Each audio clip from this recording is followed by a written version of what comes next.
Hi everybody, welcome to Simply Scuba. Today I have a bunch of tips about diving with seals, the marine mammals, not the things on the end of your sleeves on a dry suit.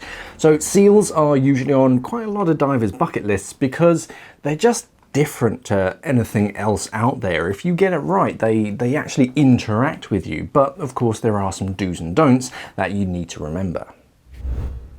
Keep your fingers to yourself. It's important for you to remember that seals are wild animals with quite sharp, chompy teeth. If you find a playful seal, then they're probably going to want to nibble on whatever you put in front of them. And if that's one of your fingers, your Kevlar gloves aren't going to do anything to protect your fingers from being removed. So try to keep your fingers in, and if they start like mouthing on anything of yours, then remove it from that situation before the seal removes it.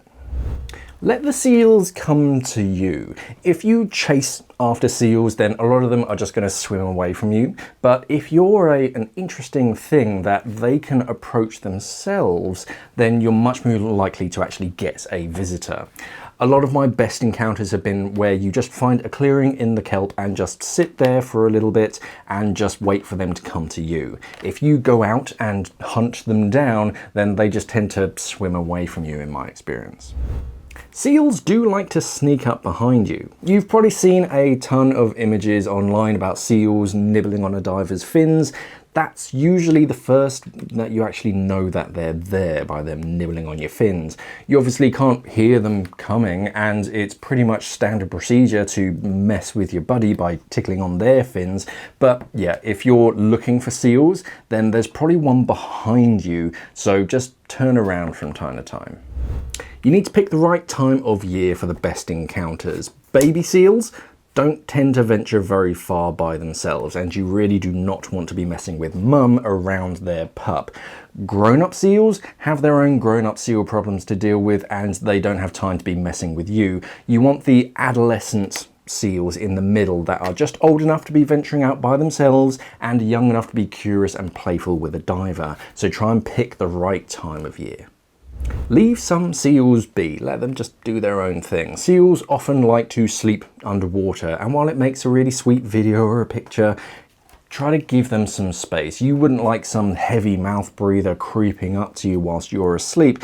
Also, remember that they are actually holding their breaths. Even if one is playing with you, give it enough space so that it can swim away, and rest assured that it will probably come back. Try not to back them into corners and all that kind of stuff trying to get a picture. Just give them plenty of space. Don't teach them any bad habits. If you bring food with you, then of course they learn that divers bring food with them. That can lead to seals getting frustrated and actually hurting other divers that just don't bring food with them, or making them dependent on scuba divers, and they end up not foraging for themselves because they're always hoping for that magic scuba diver to come down from the heavens with food. So leave the tin of cat food behind and be responsible when you're dealing with seals.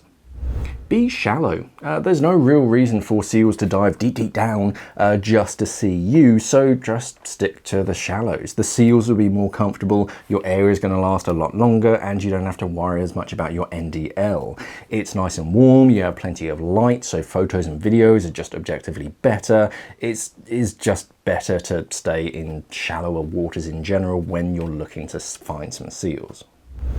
Seals have claws, quite sharp claws that they like to grab things with. So be very careful of seals grabbing and scratching your equipment. I actually have an old screen protector from one of my dive computers with a nice scratch all the way across it. So just make sure that your dive computer has a scratch protector on it, and be aware of things like your dry suit and other fragile equipment that they can puncture or scratch.